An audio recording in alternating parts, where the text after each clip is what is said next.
il se développe notamment en France une nouvelle barbarie qui s'attache à renier l'héritage chrétien, socle de notre civilisation. Nous en avons connu une illustration il y a quelques mois avec le Pisse-Christ, cette photographie ignoble d'un crucifix plongé dans l'urine de ce soi-disant artiste contemporain. Nous en voyons une nouvelle démonstration avec deux spectacles, l'un intitulé Golgotha Picnic, l'autre intitulé sur le concept du visage du Fils de Dieu. Cette ignominie jouée ce soir au théâtre La Rose des Vents. Quelle est donc la nature de ce spectacle de Romeo Castellucci?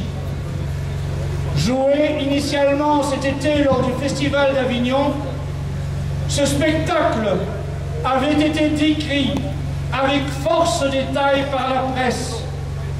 Cette même presse qui semble avoir la mémoire courte et ne plus comprendre les raisons de notre indignation. Pourtant, cet été, plusieurs chroniqueurs décrivaient ce moment où des enfants montent sur scène et sont invités à caillasser le portrait du Christ avec des grenades factices. À l'heure où l'actualité internationale nous rappelle régulièrement que des frères chrétiens, notamment en Orient, meurent régulièrement par fidélité à la foi en notre Seigneur Jésus-Christ, il nous apparaît particulièrement abject de demander à des enfants de porter ce geste grave, de lancer des grenades sur le portrait du Christ. Pour tenter de limiter la critique, M. Castellucci retira cette scène des représentations jouées à Paris. Mais lorsque ce spectacle fut ensuite joué à Rennes, cette scène scandaleuse avait fait sa réapparition. Quand sera-t-il ici, à Villeneuve-d'Ascq? Nous ne le saurons qu'à l'issue de cette représentation. Dans tous les cas, cette scène n'est pas la seule à être profanatoire.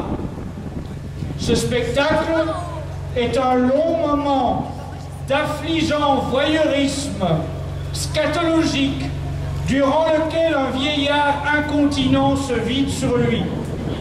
Ad nauseam, le spectateur est même invité à respirer une odeur synthétique d'excréments.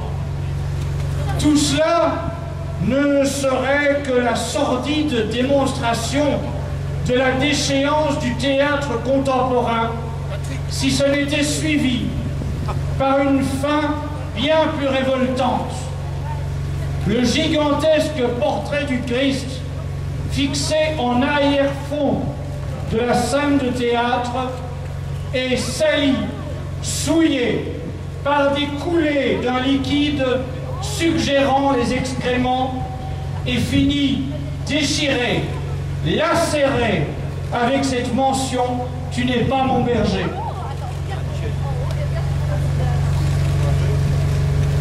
Devant l'indignation suscitée par cette scène, Romeo Castellucci n'a cessé de se contredire, cherchant à nier l'évidence.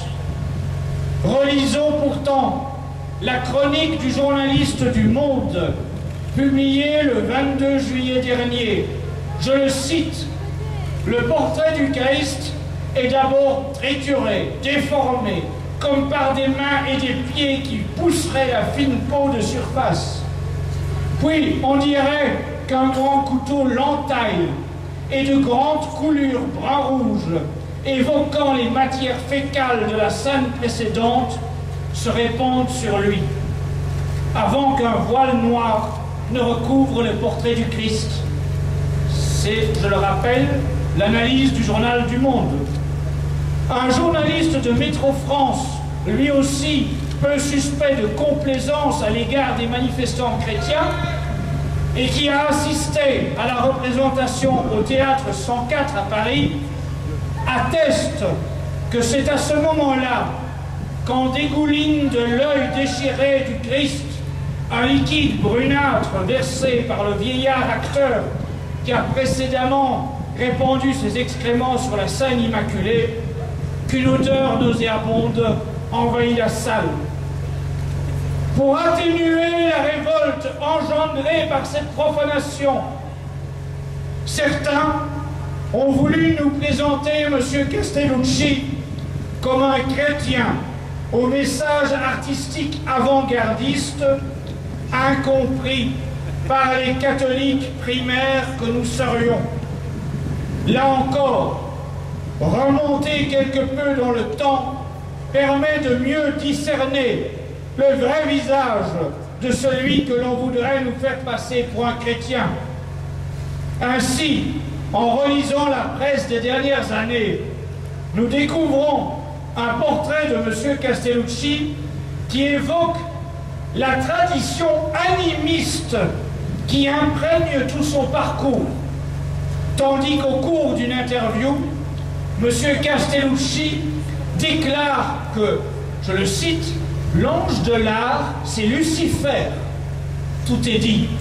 M. Castellucci n'est définitivement pas un chrétien incompris, mais un antichrétien qui continue ainsi depuis plusieurs années à jouer la carte de la provocation antichrétienne.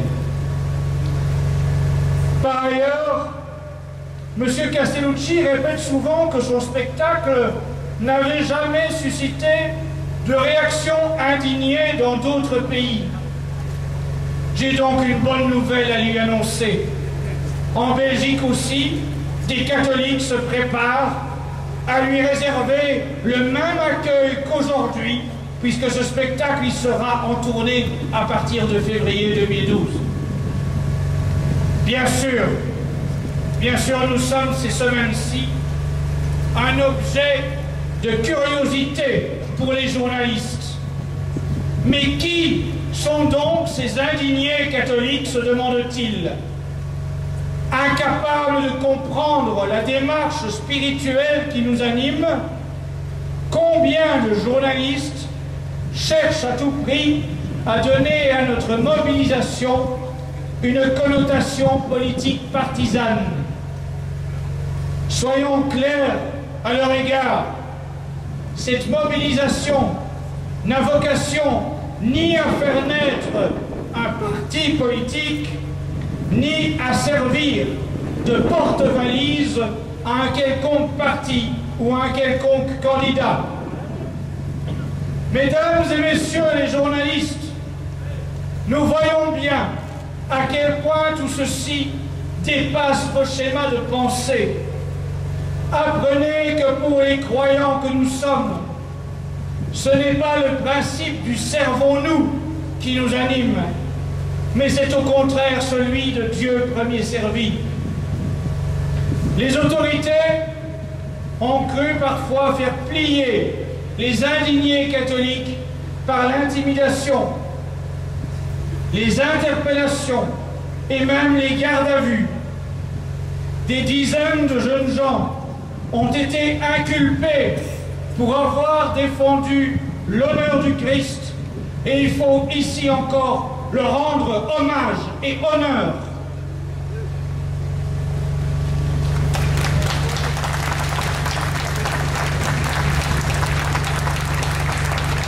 Ce que ceux qui commanditent cette tentative de répression et d'intimidation n'ont pas compris, c'est que pour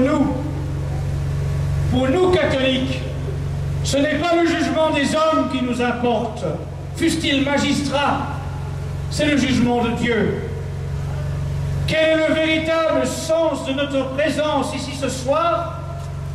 Nous sommes ici pour protester contre la profanation commise au théâtre La Rose des Vents.